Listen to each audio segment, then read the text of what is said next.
This is Optimal Health Daily, episode 624. What MacGyver Can Teach Us About Plan B, Part 2, by Steve Kamb of nerdfitness.com. And I'm Dr. Neil, your very own personal narrator.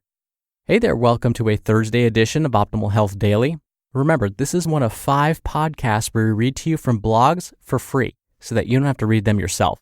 Except on Fridays. That's my favorite part of the week because that's where I get to answer your questions. Now, back to today's post. This is a continuation from yesterday, so if you're new here or are skipping around, definitely check out yesterday's episode first. That's episode 623. And if you've been listening all week, you might realize that I've been doing holiday trivia every day. I'm such a trivia nerd, and this is my favorite time of year, so mixing trivia with the holidays is like a head explosion for me. So here's today's holiday trivia. Okay, so you know fruitcake, that often re-gifted dessert that nobody ever wants. Do you know where it actually originated from? It actually began in ancient Rome. Yes, fruitcake has been around for hundreds of thousands of years. And yet, even though nobody likes it, it's still popular somehow. I don't get it either. All right, let's get back to Steve Kamb's post about what MacGyver can teach us as we optimize your life. What MacGyver Can Teach Us About Plan B, Part 2, by Steve Kamb of nerdfitness.com. Running. I am not the biggest fan of running. However, I know for many people that are just trying to get in shape that straight cardio is almost always the first step they take. They start walking or jogging, and after a week of success, they're feeling great. However, there's always some event that comes along and quickly derails that optimism. Bad weather is usually the biggest culprit, followed by, I don't have enough time to run as far as I would like, so I'll just not do it. And other reasons like work was too tiring and meh. Once that one day is missed, it makes skipping the second day much easier. And before you know it, a whole month has gone by and you just can't get back into it. Here's the scenario. The weather is crappy, but you're scheduled for a 5K run outside this morning. If you've been part of snowpocalypse in the US lately, then you know what it's like to be stranded inside with no chance of going for a run. Dang. Oh well, better wait until the snow melts, right? After all, it's just a few months until spring anyways. Well, WWMD. What would MacGyver do? Well, MacGyver would fashion snowshoes out of tree bark, Twizzlers, shoestrings, and empty soda cans. But he's pretty hardcore. Fortunately, you don't need to be as hardcore as him. You just need to recognize that skipping your run is the first step down a slippery slope. So, here are your options. Do you work in an office building?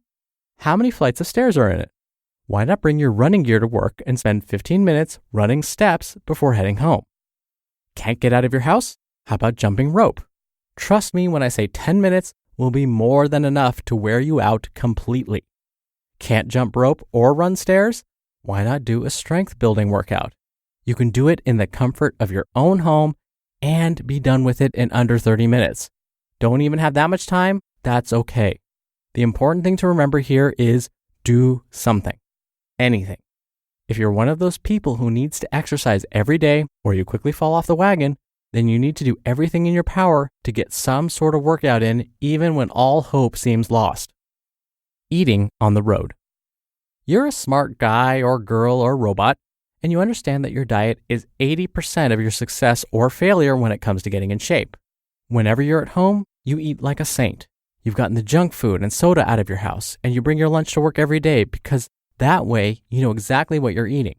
However, you're also a person that either travels a lot for work, goes out to dinner with friends quite a bit, or has lots of parties or holidays or barbecues to attend. And in each of these situations, your diet goes to absolute HE double hockey sticks. Don't beat yourself up too much. It happens to all of us. You eat like on the road, feel like coming home, and then slowly get back on track until the next business trip rolls around. WWMD. What would MacGyver do? Well, MacGyver would MacGyver himself a healthy meal out of previously unhealthy meals. Here's my plan, and plan B when it comes to travel. 1. Pack your own snack. I always bring a bag of almonds, generally $5 for a big bag at your local grocery store whenever I fly. in case I'm hungry and don't feel like eating a 2,000 calorie meal from the airport Chili's. 2. Don't walk into an ambush. If you're off to a party, inquire as to what kind of food will be there. Volunteer to bring something, and make it something healthy so you know there's at least one good thing to eat there. 3. Do your research. Going out to dinner at a restaurant with friends? Take 3 minutes to look at the menu online beforehand and lock your meal in. Make sure you pick a meal B and meal C in case meal A isn't available. Substitute in fresh veggies for your side, ask for grilled over fried, and do the best you can. And 4. Prepare. If you're stuck and you know you're going to eat poorly, then you need to plan accordingly. Eat incredibly healthy for the few days before and after, and understand that one meal won't throw you off as long as you don't let it. Put enough effort into your diet contingency plan, and no last-minute change or week-long trip or 35,000-foot adventure will cause you any problems. You just listened to part 2 of the post titled, What MacGyver Can Teach Us About Plan B by Steve Kamb of nerdfitness.com. Now, as always, I'll have some comments of my own, but first, a big thank you to Policygenius. Life insurance is a super unfun topic. We like to talk about living on this show, not dying, and we definitely don't like thinking about insurance. But actually, having life insurance feels great, and having that peace of mind doesn't need to be complicated. It's easier than you think. Policygenius is the easy way to get life insurance. In minutes, you can compare quotes from top insurers to find the coverage you need at a price you can afford. From there, you can apply online, and then unbiased advisors at Policygenius will handle all the red tape, leaving you free to do the things you actually enjoy. If you've been intimidated or frustrated by insurance in the past, give Policygenius a try. Just go to policygenius.com to get your quotes and apply in minutes. You can do the whole thing on your phone right now. That's policygenius.com. policygenius.com. Policygenius, the easy way to compare and buy life insurance. Dr. Neil again here, just some of my commentary about what I just read to you.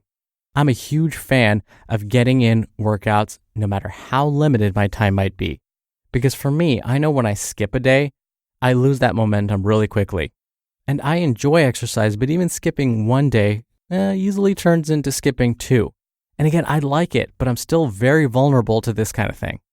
So I love the idea of getting in quick workouts even at home if you can. Jumping rope, even if you don't own a jump rope. Just hop in place gently and imagine in your 2 hands you've got a rope and you're actually rotating your wrists as you hop up and down as if you had an imaginary or an invisible jump rope in your hands. You try jumping rope or invisibly jumping rope for a minute straight and I guarantee you will feel it. When it starts to burn, take 5 deep breaths and then jump back in and see if you can do another 45 seconds. Or like I always say, try doing that during commercial breaks. You can do this while watching TV, it's fine.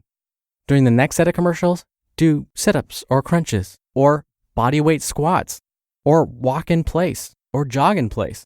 There are so many options. Get on the floor and hold the plank position for as long as you can. Do push-ups or do wall push-ups if standard push-ups are too difficult. Honestly, these are things that I do all the time, especially when I know that I don't have much time. And it may not seem like much. You may think, well, my body's not going to get that much out of it. Trust me, it will. But even more importantly is your mental state afterwards. You're going to feel so much more accomplished when compared to if you just skipped an entire workout altogether. Even getting in a tiny workout will help keep that momentum, and I guarantee you'll be in a better mood the rest of the day. All right, before I go, really quickly, if you want to help keep our podcasts alive, we have many different ways you can help, both financial and otherwise. Come check out oldpodcast.com/support to find out how. Anything listed there would be a great help. That wraps up today's episode. Thank you as always for listening. Thank you for being a subscriber of the show. I hope you have a great rest of your day, and I'll be back here tomorrow for another Q&A episode and where your optimal life awaits.